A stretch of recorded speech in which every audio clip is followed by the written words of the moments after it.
கூறினான் கர்ணன். இதை கேட்ட சல்லியன், எதிரியிடம் கூட நல்லதைக் காணும் உன் வீரத்தின் திறத்தின் முன் நான் தலை வணங்குகிறேன் கர்ணா. மகனே, உனக்கு சாரதியாயிருப்பதில் வருத்தமும் உன்னை ஜெயிக்க விடக்கூடாது எனும் வக்கிரமும் கொண்டுதான் இருந்தேன். உன் திறமையைக் கண்டதும் வக்கிரம் மறைந்தது. உன் குணம் கண்டு என் வருத்தமும் மறைந்தது.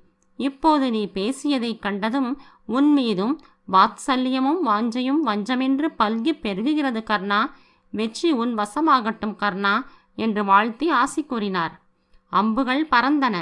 கர்ணனின் விஜயம் என்ற வில்லும் காண்டீபமும் ஒன்றை ஒன்று மோதின. அர்ஜுனனுக்கு தான் வைத்திருந்த சக்தி என்னும் வேல் இப்போது இல்லையே என கர்ணன் வருந்தினான். இருவருக்கும் இடையே போர் தொடர்ந்து நடைபெறுகிறது. இருவரும் அஸ்திரங்களின் மூலம் ஒருவருக்கு ஒருவர் பதில் சொல்லிக் கொண்டிருந்தனர். இது இவ்வாறு இருக்க, இந்த யுத்தம் பற்றி கேள்வியுற்ற அஸ்வசேனன்